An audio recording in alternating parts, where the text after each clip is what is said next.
second segment. Okay. Now we will increase the angle forwardly to around 60 degrees to get the second view of the mitral valve examination. That is a commercial view. Okay.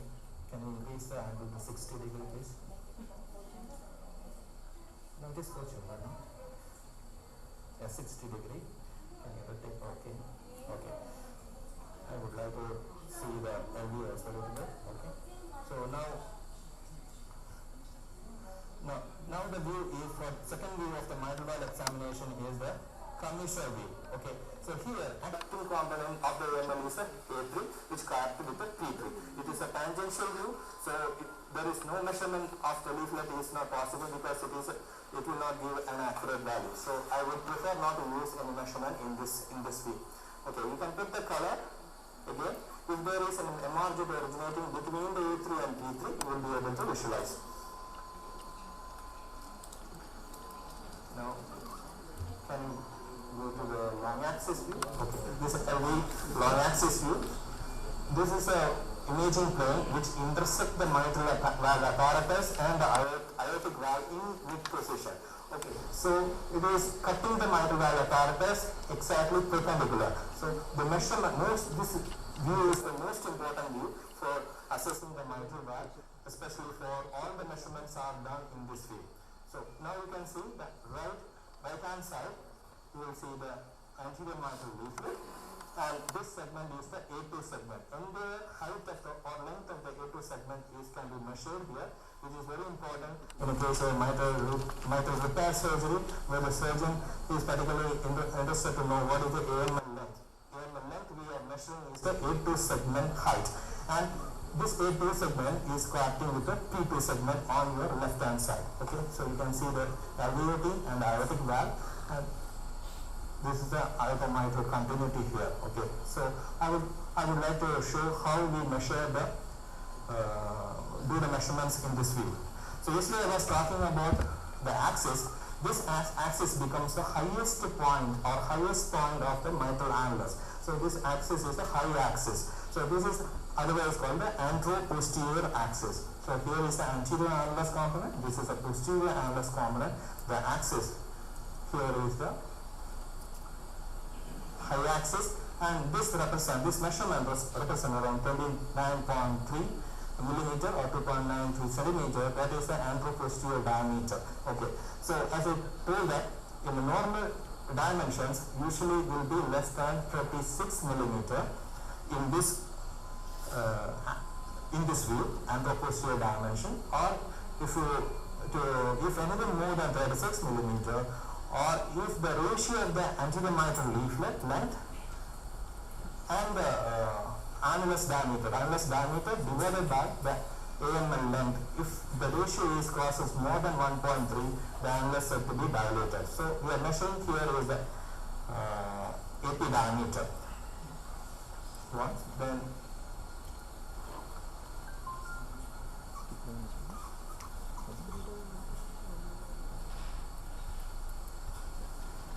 can you just optimize the image if you want? Better. Just open. Good. And aortic valve, can I show you the aortic valve also in position? It has to go in mid position. Yeah. Yeah, okay.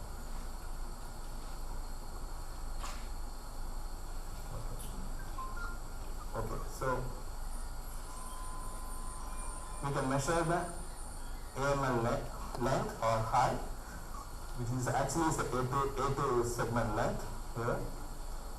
This is not a very good image. As I said,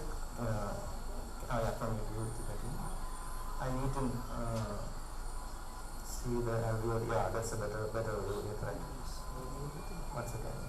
Yeah, fine.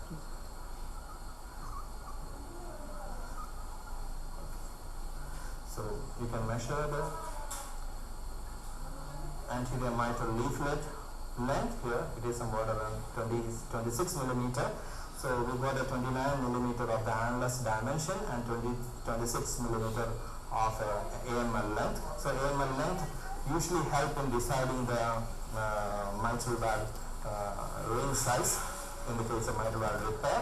And you can also assess the PML length here, just I was talking about PML length, the P2 segment length, which to look for normally the length will be somewhat in around 15 millimeter, within 15 millimeter. If it is more than 1 centimeter to 1.5 centimeter, if it is more than 15 millimeter, then we said to have some redundancy of the PML. So in the case of a fibroelastic deficiency, FUD situation, if the PML has got a very redundancy, then that will decide upon whether the resective repair is needed or not, or sliding annuloplasty is needed or not. So PML height measurement, the P2 segment height measurement can be done here in this view. Then you can measure the C-set distance. Can you show me the LV some more? Can you show me open? Oh yeah, that's fine. Okay. So this way I was talking about the C-set distance.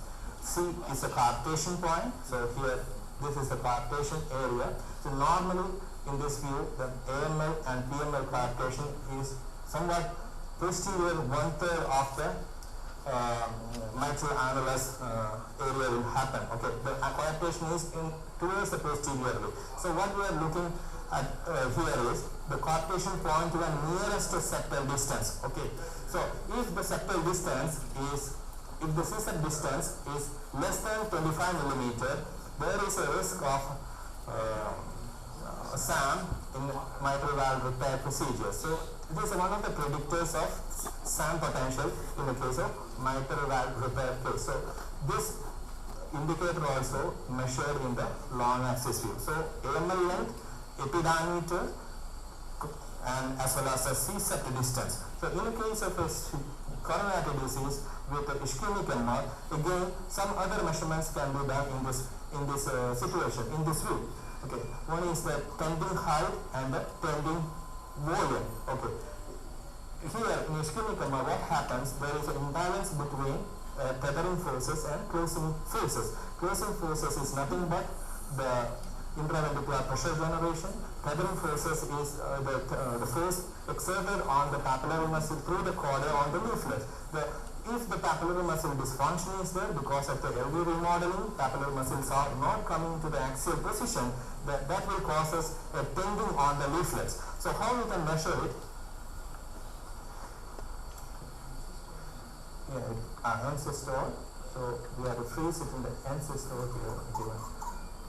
Okay, so you can look at the smallest frame or the end of the T-wave. The cursor is almost in the end of the T-wave. Here there is no MR, so there is no tending, but I would like to show you how we do the measurements here. So from one annular point, you trace down along the leaflets to the other annular point. Okay, then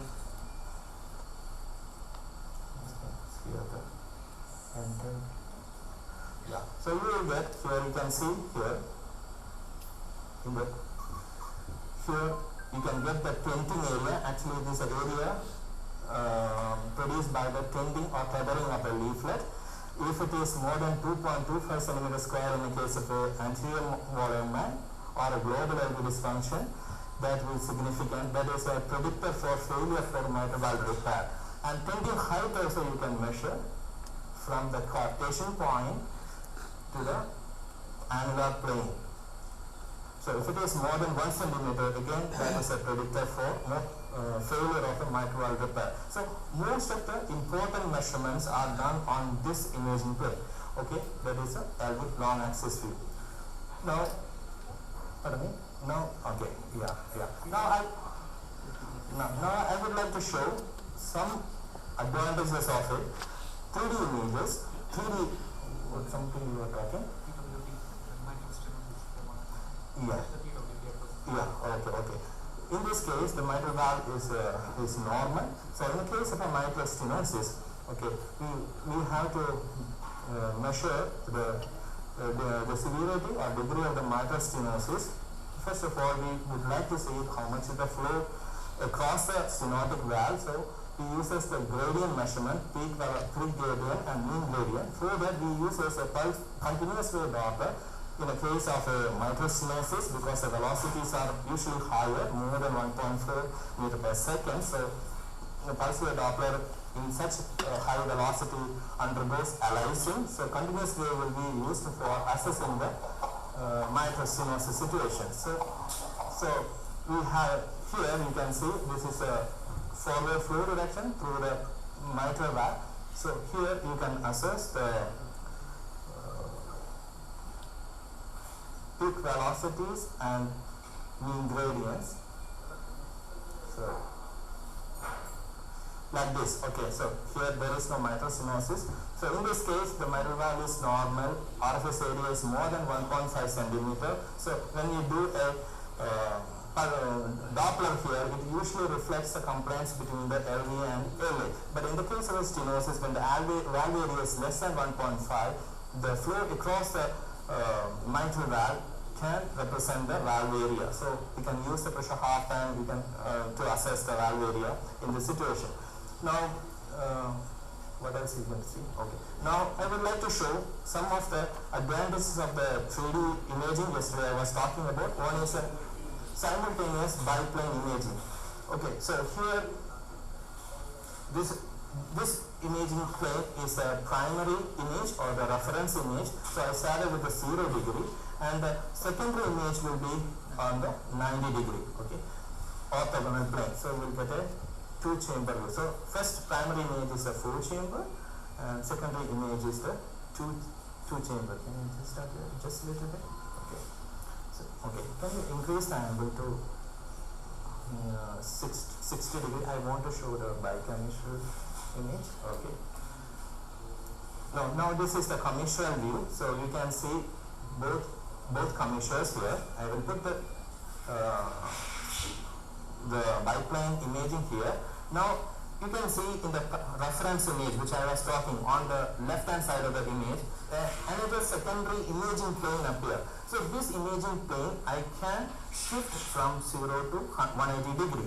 So that the secondary image will be adjusted with the imaging plane. So now I am placing the imaging plane at the P1 segment. Okay, so can you just open up? So the segment which we are going to see on the secondary image is at P1 and the A1 cartation. So by using the simultaneous biplane imaging, you can precisely locate the carting segment. Okay. Now I am shifting the imaging plane to the A2 segment area, where you will get on the secondary image as a A2 P2 cartation. So any structural defect of these segments can be precisely located in the image.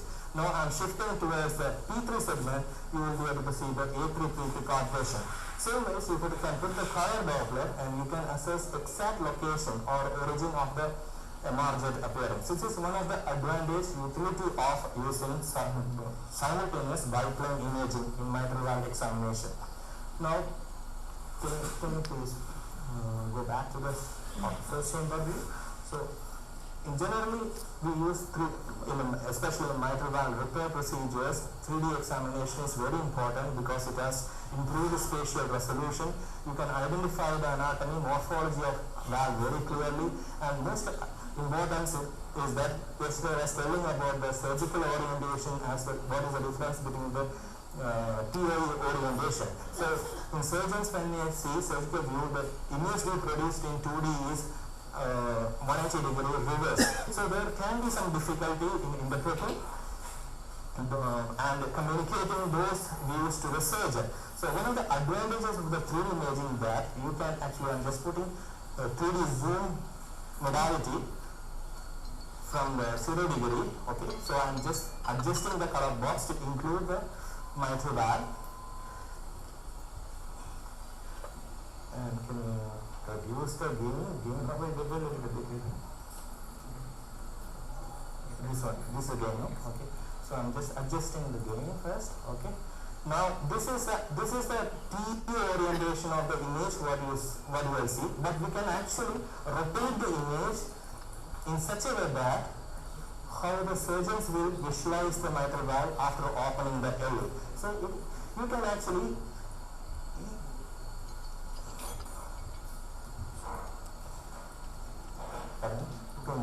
okay. So here you can see the anterior mitral leaflet here, and I'm absolutely okay. So anatomy, fine, okay. So how to identify this position clearly? You just rotate the image to identify the aortic. Actually, can you optimize the image a little bit? Okay. Yes. this is the area where the aortic valve is seen, so I have to keep that image on the top at the 12 o'clock position, and here on lateral side you should see the left atrial appendage, and posteriorly you will be able to see the coronary sign as you rotate the image. Now this is the anterior mitral leaflet. You can see the aorta and mitral valve sharing almost the same intraannular fibrosa than anterior annulus. This is a PML, and you can see the line of cartation, the perfect C curve is there. This area is the anterolateral commissure on your left hand side. This is a posteromedial commissure. So this PML has two indentation that divides into P1 segment, P2 segment and P3 segment, and correspondingly AML will have A1, A2 and A3 segments. So if any pathology of the PML or AML like prolapse or flare, you can identify and locate those lesions very accurately. Even commissure lesions can also locate in this image. Okay, so time is. Now we'll go into the transclastic view. Sorry, actually 3 more views we have to show. 2D views. Can you advance the probe into the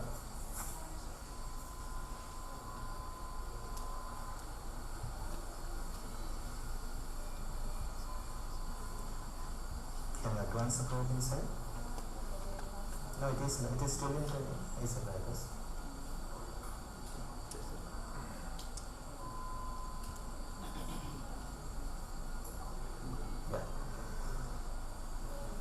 First view you will see in the base of this is perfect. Yeah, I think this is good actually. Yeah, again I think I will put it on the penetrating mode. Can you just increase the penetrating mode? Yeah, okay, fine, that's fine. Okay, so this is a basal transclastic basal short axis view. This is the one imaging plane. You can see all the 6 segments of the mitral valve in 2D imaging. Okay, so here this is a TU orientation. It is 180-degree rotated from the surgical view, and this area is the aortic valve and the LVOT appears, and this is the anterior wall of the alveoli. So this commissure is an anterolateral commissure. Here is a posteromedial commissure. This is an anterior mitral leaflet, and here is the A1 segment, A2 segment, and A3 segment. So the PML actually attaches 2/3 of the circumference. So here is the P1, P2 and P3 segment will be there. If any prolapse of the segments, for example P2 segment prolapse, which is very common, you can identify the prolapsing segment. If you put color, you can see the origin of the jet also. So this is a transclastic basal short axis view. And other important thing is you can identify cleft in the leaflets, perforation of the AML or cleft, or double orifice of the mitral valve can be imaged in this view. From this position, if you increase forward rotate the angle to 90 degree, you will get the transclastic 2-chamber view. This view is important for assessing the subvalvular apparatus and its pathology. You can see the papillary. This is a far field. You will see the anterior wall, and this is the inferior wall. So the anterolateral papillary muscle, posteromedial papillary muscle, these are the cords. Generally, T is not a very good imaging modality compared to CT for assessing the caudal dysfunction, but this view may be used for measuring caudal length, for any robust caudal, for assessing the neocord length in a case of mitral repair, or subvalvular pathology in a rheumatic mitral stenosis can be assessed in this view. Now, can we go into the deep transclastic long axis view? One more view is remaining, deep transclastic long axis view. For this, I'm just increasing the depth a little bit. Okay.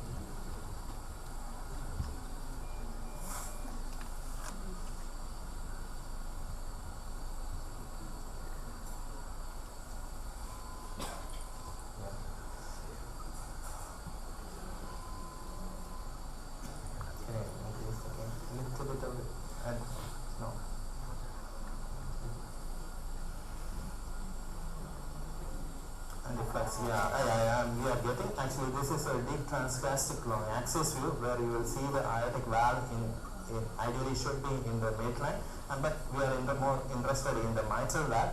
So here see, this view is particularly important. If you have an aortic valve pathology or calcification or mitral annular calcification, the mid-esophageal positions may not be suitable because a lot of acoustic shadowing will be there. So leaflet motion, what is the type of leaflet motion? Is there any, the coarctation zone and coarctation depth after the mitral valve repair can be assessed when you make the image upside down, like in this view, where the ring may be placed distal to the mitral valve leaflet, so we can clearly assess the leaflet. Can you just centralize the mitral valve a little more? This leaflet motion and its coarctation zone as well as coarctation depth measurement can be done in this view. Thank you. I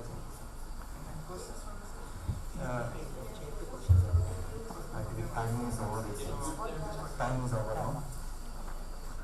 It's been an excellent demonstration by our colleagues from the theatre, both the sessions. And we now proceed for the discussions. Any questions you want to ask?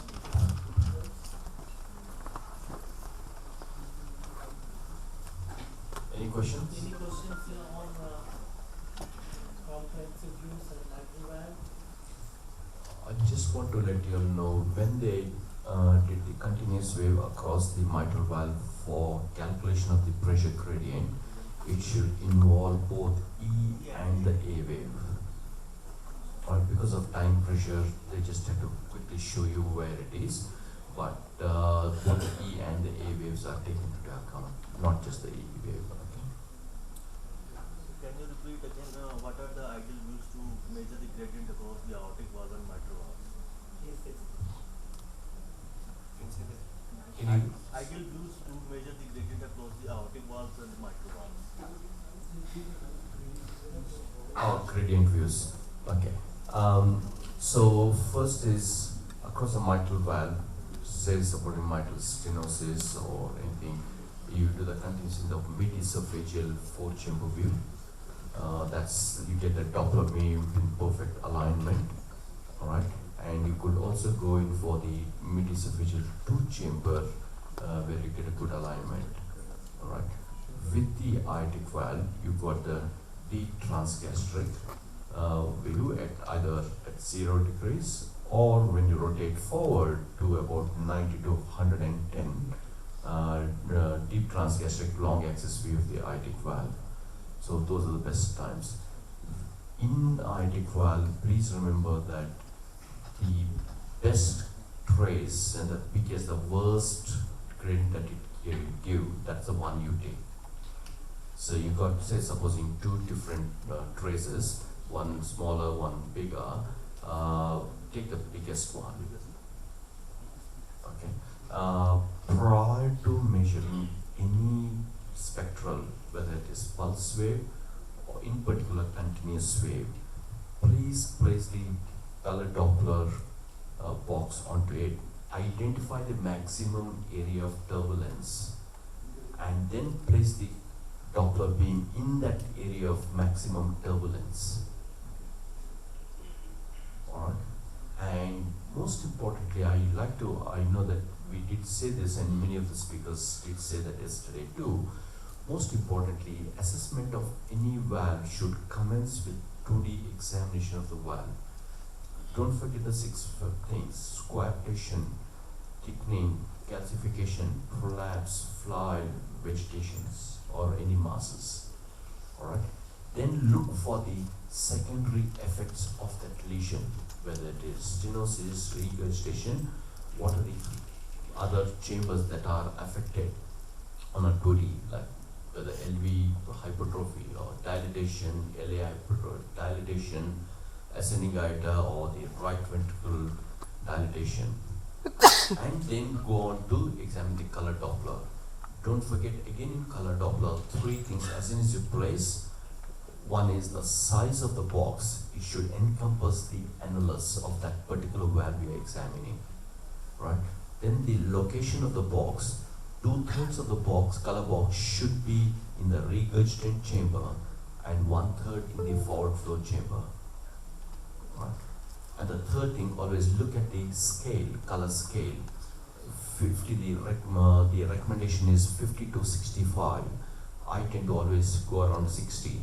But just letting you know, and if you increase it to too high, like 80 or something, you will miss the regurg. And if you get it down to about 30, everything will look like a regurgitation. And you'll only drop the scale for restrictive orifices like, patent foramen, oval, and those sorts of things. Just be mindful of some basic things. Always make sure you concentrate first basic as you move to the advanced. If you miss out on the basic, you are likely to miss out on the more advanced calculations.